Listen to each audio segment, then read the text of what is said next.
Eh bien salut tout le monde, c'est AZK. Aujourd'hui on se fait un point airdrop parce que j'ai récemment mis à jour le track, le tableur dans lequel je note des informations par rapport à des airdrops. D'ailleurs je suis un petit peu aidé par Tremio qui liste aussi des airdrops qu'on peut aller réclamer. Donc vous avez une section avec ça pour ceux que ça intéresse, pour ceux qui sont juste venus voir pour les airdrops du moment. Vous avez le lien du tableur dans la description et le lien d'éventuellement certains protocoles qui sont pas sur le tableur mais qu'on va quand même aborder. Donc allez voir ça si ça vous intéresse. Et on perd pas de temps, on commence tout de suite par le premier airdrop, enfin en tout cas le plus récent, Echo Protocol. Pour le coup je suis éligible à celui-là, et oui c'est sur Aptos, et j'ai un peu farmé sur cet écosystème. Alors assez décevant l'airdrop d'Echo Protocol, pour la simple et bonne raison que c'est un airdrop essentiellement linéaire. Alors ils ont fait un système où tant de points sera égal à 1 token, il me semble que c'est 173 points égale 1 token, et un système de paliers. Mais bon, le système de paliers, c'est limite un système à points, enfin c'est presque une extension du système à points, donc on s'en fout un petit peu. Pour ma part, j'ai 267 tokens, ça vaut 4-5 dollars au cours actuel, donc vraiment pas de quoi aller très très loin. Ouais, je pense que je peux prendre un taxi et faire peut-être 50 mètres. Je risque pas de prendre un billet d'avion pour l'Amérique du Sud ou pour le Japon, mais hein, peut-être un jour. En tout cas, si vous avez farmé du côté du protocole, que ce soit via les vaults, via le lending, via les stratégies qu'ils avaient implémentées il n'y a pas si longtemps, eh bien, allez voir. Il faut un minimum de 100 points, c'était relativement accessible, mais n'ayez vraiment pas d'attente par rapport au token que vous allez récupérer, hein. Les allocations sont plutôt faibles. Ensuite, on va enchaîner sur Solana. Il y a plusieurs trucs à aborder sur Solana. On va commencer par Fragmetric. C'est un protocole de restaking, si je dis pas de bêtises. Alors je l'ai pas du tout farmé, donc sans surprise, hein, vous voyez que je ne suis pas éligible. Mais si de votre côté vous avez interagi avec le protocole, eh bien allez voir si vous êtes éligible, vous aurez évidemment le lien dans la description. Ensuite on a DeFi Tuna. Pour l'instant le token n'est pas encore lancé, mais on peut aller voir si on est éligible. Je pense que le token sera bientôt lancé. En tout cas, j'en avais parlé qu'une seule fois avant la snapshot, parce que j'ai découvert le projet assez récemment. C'est un petit peu comme Extra Finance, mais sur Solana, c'est-à-dire qu'on peut faire du lending, déposer des tokens et faire du farming avec levier, si je dis pas de bêtises. Donc c'est sympathique comme type de protocole. J'en avais parlé parce que j'avais vu une stratégie en delta neutre à faire dessus, je ne l'ai pas faite, donc tant pis, je suis passé à côté. Je sais pas si ce sera très linéaire comme pour Echo Protocol ou si on peut avoir de meilleures attentes sur le protocole, mais voilà, n'hésitez pas à aller voir si vous êtes éligible, ça va pas vous coûter énormément de temps. Ensuite, j'ai vu sur Twitter qu'il y avait des nouvelles récompenses pour ceux qui stake leur token Jupiter, donc vous avez le lien dans la description. Ce genre de truc où il faut staker un token pour avoir des récompenses, en général, je le mets pas sur le track, je trouve que je sais pas, c'est pas le genre de truc que je fais de mon côté, je suis pas du genre à staker des tokens, donc voilà, je pense pas à mettre ce genre d'airdrop, enfin, si on peut appeler ça des airdrops, ce genre de récompense sur le track. J'ai même pas pensé à faire une section à part, donc peut-être, qui sait. N'hésitez pas à me dire si ça peut vous intéresser d'avoir une section à part pour ce genre de récompense sur le track. En tout cas, si vous aviez staké des tokens Jupiter, eh bien, n'hésitez pas à aller voir si vous êtes éligible, enfin, si vous avez quelque chose, parce qu'a priori, vous serez éligible. Ensuite, Drift, c'est un petit peu la même chose, on a une saison 2 qui est lancée, par contre, il faut avoir au moins 20 000 points, 20 000 fuel, c'est comme ça qu'ils appelaient leur système à points. Peut-être que vous êtes éligible et que vous avez farmé sur Drift il y a quelques temps, parce que, je me rappelle, quand l'USDS est arrivé sur la blockchain Solana, il y avait des rendements sympathiques à faire, et pour ma part, j'avais déposé des USDS sur Drift. Alors j'avais pas déposé énormément de liquidités, donc j'ai pas eu énormément de points, donc je suis pas éligible pour ma part, mais peut-être qu'il y en a qui, à l'époque, c'était je crois fin 2024, peut-être qu'il y en a parmi vous qui ont déposé des USDS un petit peu plus que moi, et qui ont eu assez de points pour être éligibles. Alors n'ayez vraiment aucune attente hein, pour celui-là. J'ai vu que GHZ par exemple, il était éligible à 7 tokens Drift, donc au cours actuel ça doit valoir 4 dollars peut-être à tout péter, et encore à mon avis c'est moins que ça. Donc ça peut être des petites allocations, par contre si vous avez fait du volume, si vous avez tradé, si vous avez éventuellement fait du delta neutre, ce genre de choses sur le protocole, si vous avez staké éventuellement le token du protocole, là vous avez peut-être de meilleures allocations, mais bon, ça va dépendre du coup de votre utilisation du protocole Drift. Ensuite, un autre projet qui est sur le track cette fois-ci, c'est Sahara.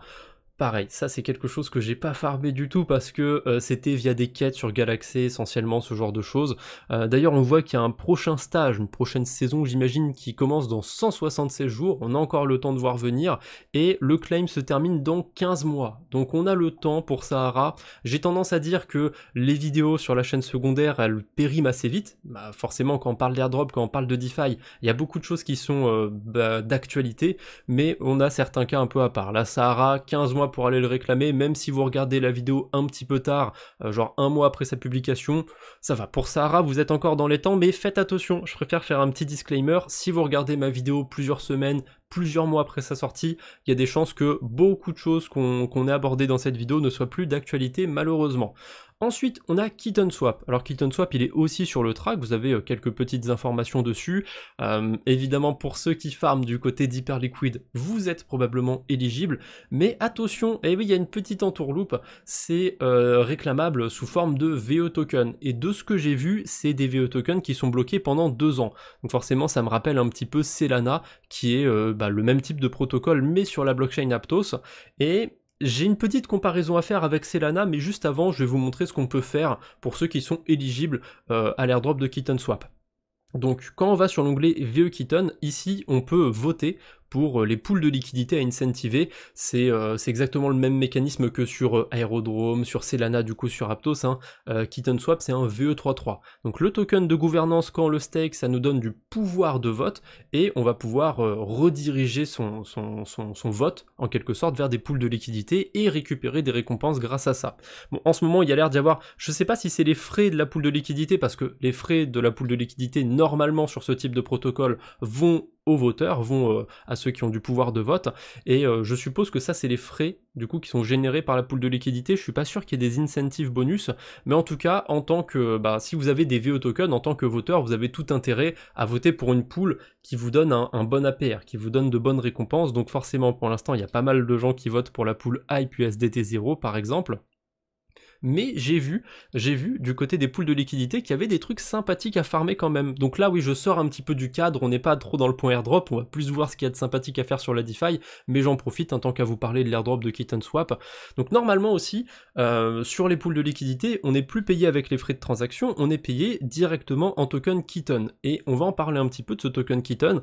Donc on a un APR élevé sur la pool Hype USDT 0, ça peut être sympathique pour ceux qui font du delta neutre, mais attention quand même, hein, parce que ça reste une pool volatile, donc à prendre avec des pincettes.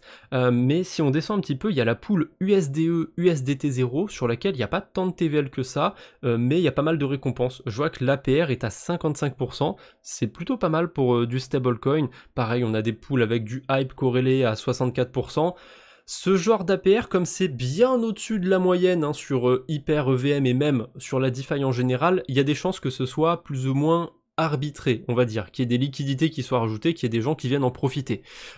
C'est possible que les APR se tiennent un petit peu, c'est possible que le token Kitten s'apprécie un petit peu, je sais pas trop par quelle magie noire, mais les gros VE33 qui se lancent, en général au début leurs tokens ont tendance à s'apprécier. Ça c'est le token de Solana par exemple, mais je me suis rendu compte d'un truc pour Solana, c'est que le timing était parfait pour le token.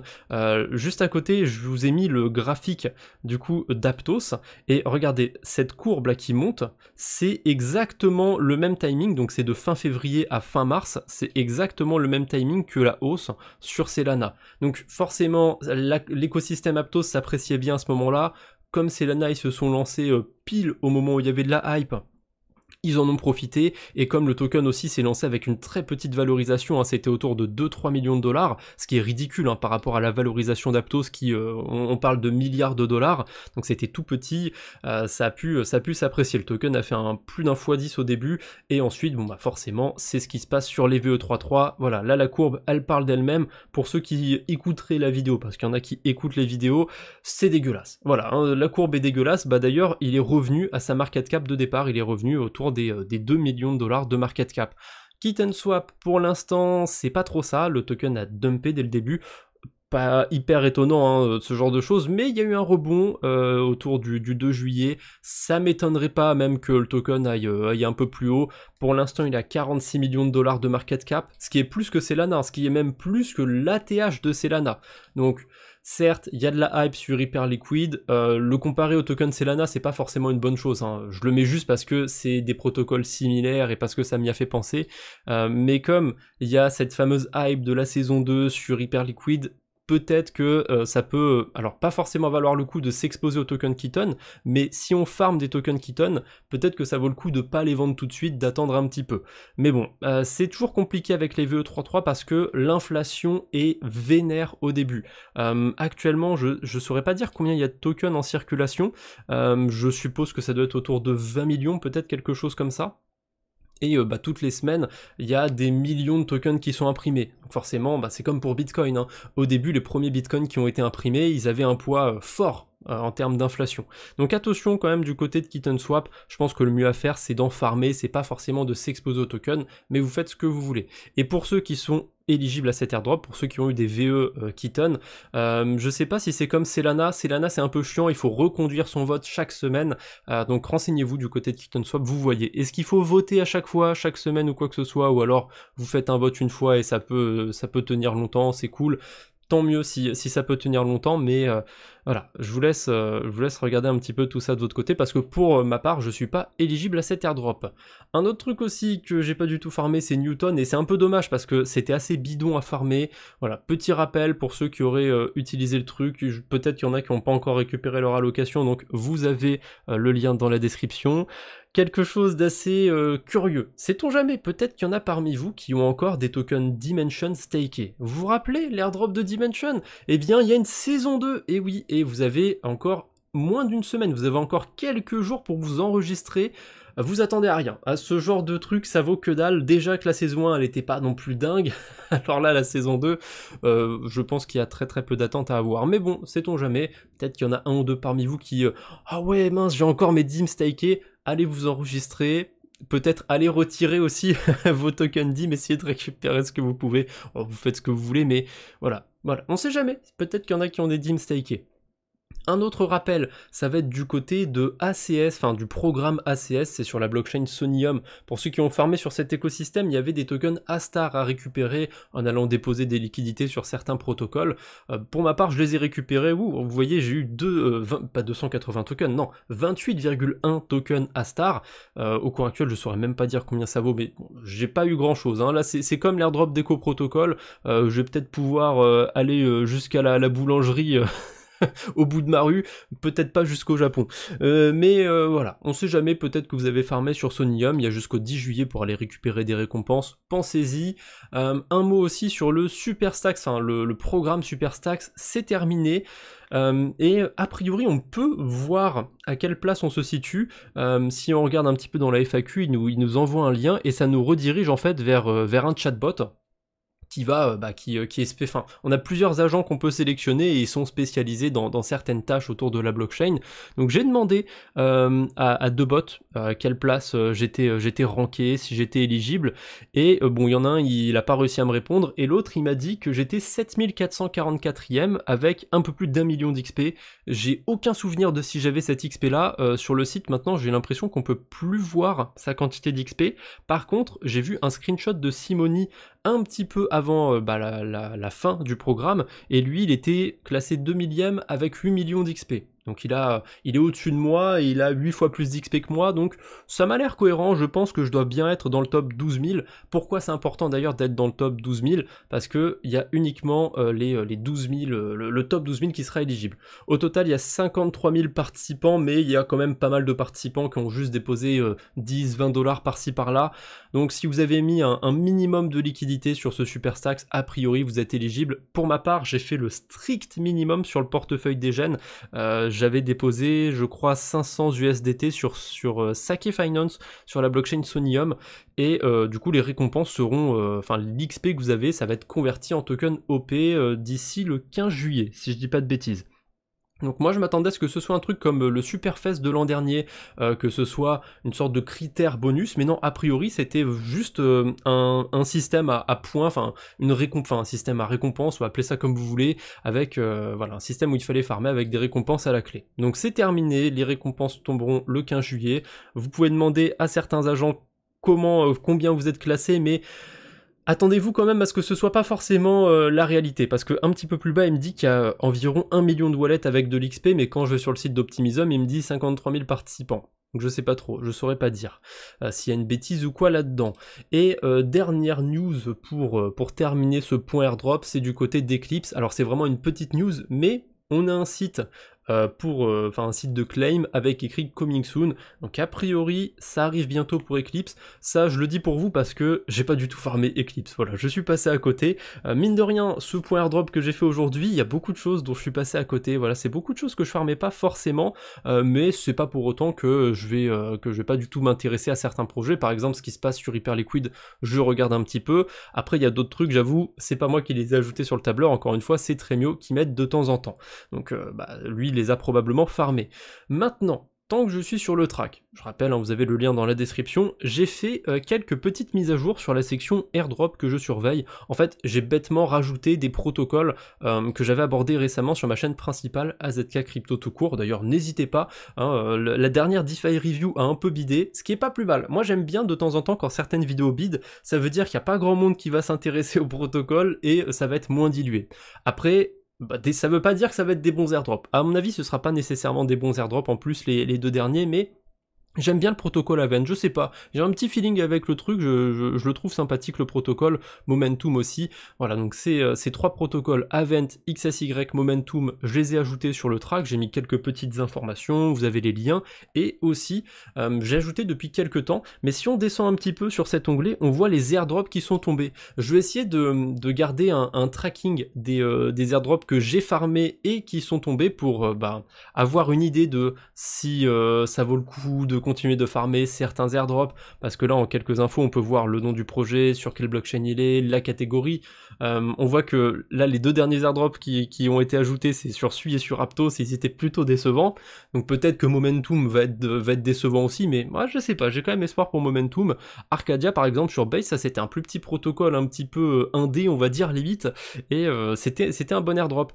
Il est pas noté ici, mais il y a un protocole qui s'appelle Plaza Finance sur Base, qui est pas beaucoup utilisé. Ça me rappelle c'est pas comme Arcadia du tout, mais ça me rappelle un petit peu Arcadia dans le sens où c'est un petit protocole un peu de niche.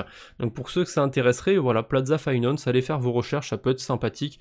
Je l'ai pas ajouté sur le track parce que c'est un petit protocole que j'ai pas encore utilisé de mon côté, j'ai pas encore eu. Et pourtant ça fait un moment que je l'ai vu passer, hein, mais bon, malheureusement que j'ai que 24 heures dans mes journées, je peux pas non plus être sur tous les bords. Et dernière chose aussi qui pourrait être utile sur ce tableur, c'est tous les outils autour de l'écosystème Sui, l'écosystème Aptos et l'écosystème Solana. J'ai vite fait mis ça à jour. Typiquement sur Sui et sur Aptos, il y avait des airdrops qui étaient pas trop d'actualité, donc je les ai retirés, j'ai rajouté Momentum évidemment sur Sui. Donc voilà, vous avez tous les outils pratiques sur le tableur. Peut-être que je devrais remettre ça à jour. Je vois que dans les bridges et les agrégateurs, j'ai pas rajouté Jumper, parce que ça fait pas si longtemps que Jumper est sur Sui, mais va falloir que je le rajoute. Bref, c'est tout pour aujourd'hui, j'espère que cette petite vidéo vous a plu, j'espère qu'aussi éventuellement vous êtes éligible à un ou deux de ces airdrops qu'on aura abordé dans cette vidéo. N'hésitez pas à me dire ça en commentaire éventuellement. Allez, on se retrouve bientôt j'espère, d'ici là portez-vous bien, salut tout le monde.